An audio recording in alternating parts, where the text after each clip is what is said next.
Hello friends, welcome to my channel. Hello Priya. இன்னைக்கு வீடியோவில் நம்ம சூடான வீட்டு தக்காளி ரசம் எப்படி பண்ணலாம் அப்படிங்கிறதாங்க பார்க்க போகிறோம். இது ரொம்ப சிம்பிளான ரெசிபி தாங்க. ஒரு 15 to 20 மினிட்ஸில் நம்ம ரெடி பண்ணிடலாம். பட் டேஸ்ட் பார்த்தீங்கன்னா நம்ம கல்யாண வீடுகளில் சாப்பிட்ற அதே ருசியில் இருக்குங்க. ரொம்ப நல்லாயிருக்கும். ஸோ கண்டிப்பாக ட்ரை பண்ணுங்கள். வாங்க எப்படி பண்ணுறதுன்னு பார்த்துடலாம். ஃபஸ்ட்டு நம்ம ரச பவுடருக்கு வறுத்துக்கலாங்க. நான் வந்து இப்போது 2 ஸ்பூன் தனியாவும் 1 ஸ்பூன் மிளகு 1 ஸ்பூன் ஜீரகம் இது எல்லாத்தையும் ஆட் பண்ணுறேங்க. நீங்கள் மிளகோட காரம் கம்மியாக வேணும்னா நீங்கள் ஒரு 1/2 ஸ்பூன் ஆட் பண்ணிக்கலாங்க. இப்போ இது எல்லாத்தையும் மீடியம் ஃப்ளேமில் வச்சு ஃப்ரை பண்ணிக்கலாங்க. கொஞ்சம் லைட்டாக செவக்கிற அளவுக்கு ஃப்ரை பண்ணால் போதுங்க. இது பாருங்கள், லைட்டாக செவந்து வாசம் வருது இல்லைங்களா? இப்போ இந்த ஸ்டேஜில் நம்ம ஆஃப் பண்ணிக்கலாங்க. இப்போ இதை வந்து நம்ம ரொம்ப பவுடராக அரைக்கக்கூடாதுங்க, கொஞ்சம் கோஸாக அரைச்சிக்கணும். இப்போ ரசம் செய்கிறதுக்கு நான் ஃபஸ்ட்டு இது மாதிரி ஒரு பேன் வச்சுருக்கேங்க.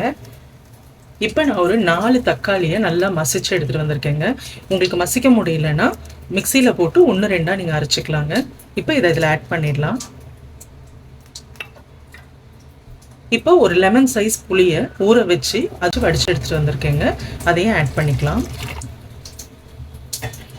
இப்போ இதில் நான் ஒரு 4 கப்பு தண்ணி ஆட் பண்ண போகிறேங்க. புளி தண்ணியோடு சேர்த்திங்கன்னா ஒரு 5 கப்பு வருங்க. ஸோ இப்போ நம்ம 5 கப்பு தண்ணி ஆட் பண்ணியாச்சுங்க. ஒரு 1/4 spoon Kashmiri chilli powder add பண்ணுறேங்க. ரசம் கலர் கொடுக்கறதுக்காக இதை நான் ஆட் பண்ணுறேங்க. நீங்கள் வேணான்னா நீங்கள் அதை ஸ்கிப் பண்ணிக்கலாம். இது வந்து காரம் இருக்காது, கலர் மட்டும்தான் கொடுக்கும். இப்போ இதில் கொஞ்சமாக கருவேப்பிலை ஆட் பண்ணிடலாங்க. ரசத்துக்கு வந்து நல்லாவே நிறைய கருவேப்பிலை போட்டால் நல்ல வாசமாக இருக்குங்க. கொத்தமல்லியும் நல்லா நிறையாவே போட்டுடலாங்க. இப்போ இதை லைட்டாக கலந்து விட்டுட்டு இது நல்லா கொதி வரட்டுங்க. அதுக்குள்ளே நம்ம வறுத்து வச்ச மசாலா ஐட்டங்களை நம்ம அரைச்சி எடுத்துகிட்டு வந்துடலாங்க. இப்போ பாருங்கள், நான் வறுத்ததை அரைச்சி எடுத்துகிட்டு வந்துட்டேன். இந்த மாதிரி கோஸாக அரைச்சிக்கோங்க, குறைன்னு ரொம்ப நைஸாக அரைக்கக்கூடாது. இப்போ நான் ரசத்துக்கு ஒரு 4 பல்லு பூண்டும் ஒரே ஒரு பச்சை மிளகாவும் போட்டு இடிச்சுக்க போகிறேங்க. இடிச்சுட்டு நம்ம அதில் ஆட் பண்ணிக்கலாம். இப்போ பாருங்கள்,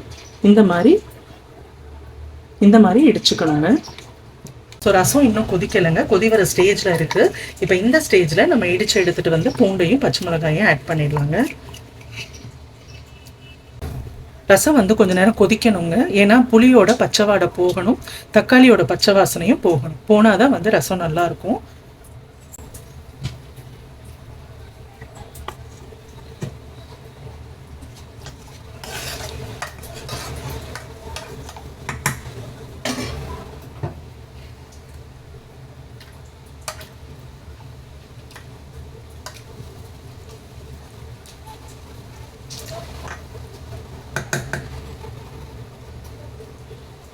இப்போ இந்த மாதிரி கொதிக்கிற ஸ்டேஜில் இப்போ பாருங்கள், ரசம் ஒரு 5 நிமிஷம் நல்லா கொதிச்சிருச்சு. இப்போ நான் சும்மா ஒரு சின்ன கப்பில் பருப்பை வந்து நல்லா மசிய வேக வச்சு வச்சுருக்கேங்க. இதை ஆட் பண்ணிடலாம். பருப்பை ஆட் பண்ணிவிட்டு நம்ம பொடிச்சு வச்சுருக்கிற ரச பவுடரை ஒரு 2 ஸ்பூன் நம்ம ஆட் பண்ணிக்கலாங்க.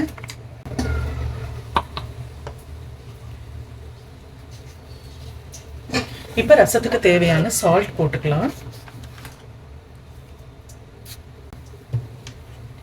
இப்போ ரசத்தை தாளிச்சுட்டு நம்ம நுரக்கட்ட விடணுங்க. இது மாதிரி ஒரு தட்கா வச்சுக்கோங்க. வச்சுட்டு கொஞ்சமாக எண்ணெய் ஊற்றிக்கலாம். எண்ணெய் சூடானதும் கடுகு உளுத்த பருப்பு போட்டுக்கலாம்.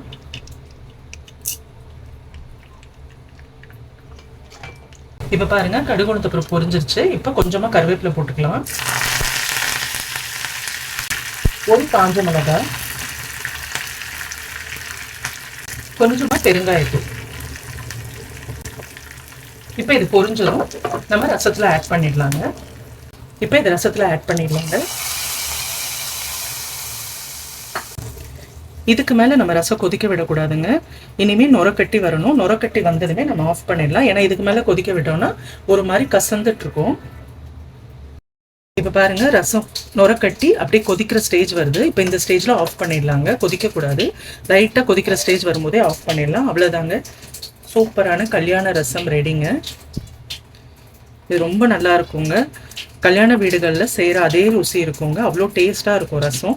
இதோட நீங்கள் உருளைக்கிழங்கு ஃப்ரையோ இல்லை வாழைக்காய் ஃப்ரையோ சேப்பங்கிழங்கு ஃப்ரையோ எது வேணாலும் வச்சு சாப்பிட்லாங்க. அவ்வளோ அருமையாக இருக்கும். ஸோ கண்டிப்பாக ட்ரை பண்ணுங்கள். ட்ரை பண்ணிவிட்டு எப்படி இருந்ததுன்னு கமெண்ட்டில் சொல்லுங்கள். வீடியோ பிடிச்சிருந்தா ஒரு லைக் போடுங்க. இது வரைக்கும் சேனலை சப்ஸ்கிரைப் பண்ணாதவங்க சப்ஸ்கிரைப் பண்ணுங்கள். நம்ம அடுத்த வீடியோவில் சந்திக்கலாம்.